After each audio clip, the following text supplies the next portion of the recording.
नमस्कार प्यारे बच्चों, आप हैं Rajkumar Patel sir YouTube channel पर और हम पढ़ रहे हैं एट अभ्यास पुस्तिका।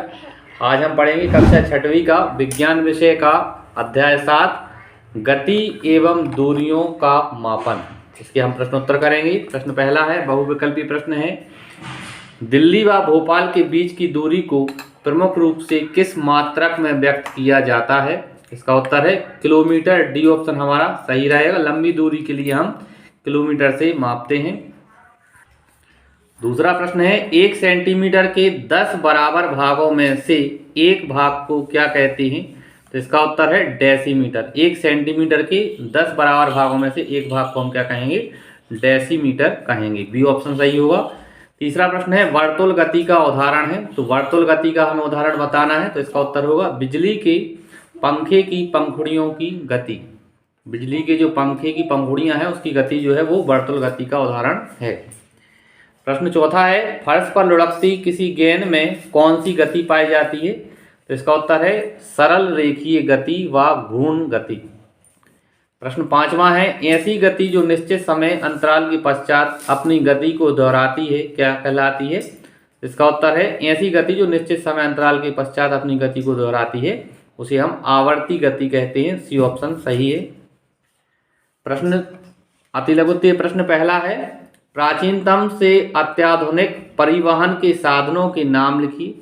तो इसका उत्तर है मोटर, कार, ट्रक तथा बस स्वचालित वाहन आए। 19वीं शताब्दी के बाद सामान ले जाने योग्य वाहन विद्युत रेलगाड़ी, एकल रेल, पराध्वनिक वायुयान तथा अंतरिक्ष यान। प्रश्न दूसरा है, किसी वक्र रेखा की लंबाई का मापन किस प्रकार करेंगे? इसका उत्तर है किसी वक्र रेखा की लंबाई सीधे ही मीटर पैमाने का उपयोग ना करके नहीं माप सकते हम उसे। वक्र रेखा की लंबाई मापने के लिए हम धागे का उपयोग कर सकते हैं। प्रश्न तीसरा है, बूझो अपने घर के सामने सीधी सड़क पर किसी वाहन की गति का प्रेक्षण कर रहा है, बताइए वाहन में कौन सी गति हो रही है? इसका उत्तर है सीधी सड़क पर किसी वाहन की गति सरल रेखीय गति का उदाहरण है। चौथा प्रश्न है, लुढ़कती हुई गेंद में किस प्रकार की गति होती है? इस प्रश्न का उत्तर है बच्चों, लुढ़कती हुई गेंद में सरल रेखीय साथ साथ घूर्ण गति भी होती है। प्रश्न पांचवा दीर्घोत्तरीय प्रश्न है, यहाँ से एक समान मापन प्रणाली की आवश्यकता क्यों उत्पन्न हुई? इसका उत्तर है प्राचीन काल में लोग पैर की लंबाई, अंगुली की चौड़ाई, एक कदम की दूरी आदि का उपयोग मापन के मात्रक के रूप में करते थे।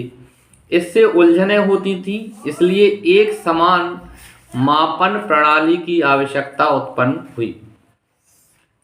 प्रश्न छठवां है, इन वस्तुओं को स्थिर तथा गतिशील वस्तुओं में वर्गीकृत कीजिए। लुढ़कती हुई गेंद, टेबल, चलती रेलगाड़ी, मेज, घर, उड़ती चिड़िया, दीवार, घड़ी, घड़ी की सुइयां। तो हमें इनको स्थिर वस्तु और गतिशील वस्तु में करना है, लिखना है। तो पहले हम स्थिर वस्तु में लिखेंगे टेबल, मेज, घर, दीवार, घड़ी।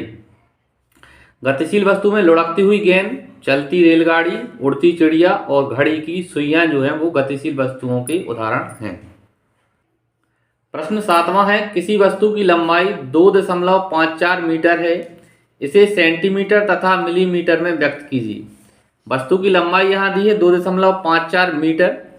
हमें पहले सेंटीमीटर में वस्तु की लंबाई को बनाएंगे तो यह 254 सेंटीमीटर। 1 मीटर बराबर 100 सेंटीमीटर होता है, हमें पता है।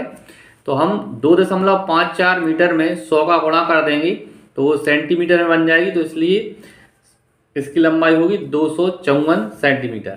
आगे मिलीमीटर में बनाना है, तो चूंकि हमें पता है 1 सेंटीमीटर बराबर 10 मिलीमीटर, तो मिलीमीटर में वस्तु की लंबाई कितनी होगी? 2540 मिलीमीटर। अब हम 254 में 10 का गुणा कर देंगे तो आंसर आ जाएगा हमारा 2540 मिलीमीटर।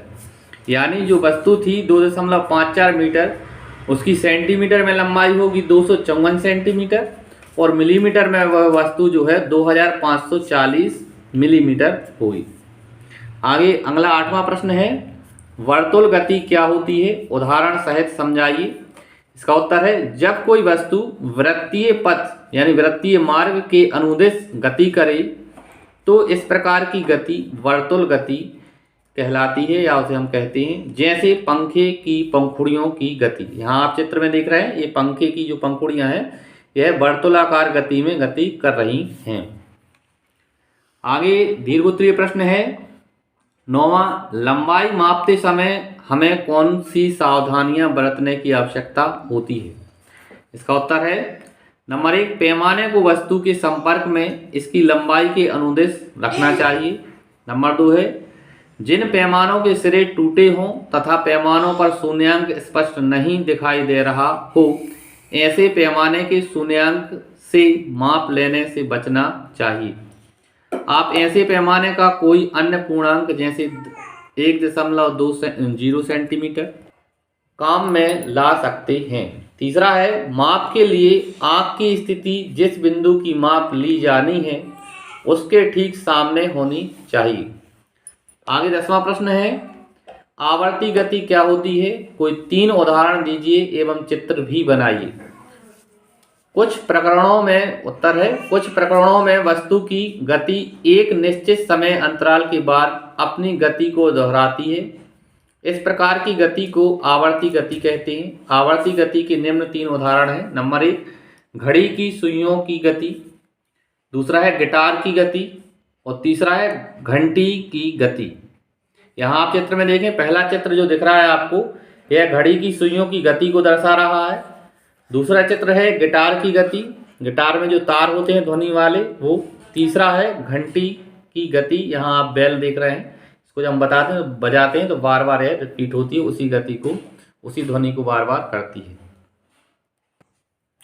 हाँ, तो ये तीनों जो चित्र आप देख रहे हैं ये आवर्ती गति के उदाहरण हैं। इस तरह से प्यारे बच्चों हमने आज इस पाठ के प्रश्नोत्तरों को पूरा किया। आपको वीडियो अच्छा लगा हो चैनल को सब्सक्राइब करें, वीडियो को लाइक करें। अन्य पाठ के वीडियो और विषय के वीडियो आप प्लेलिस्ट पर जाकर उन्हें वहां से देख सकते हैं। धन्यवाद। जय हिंद।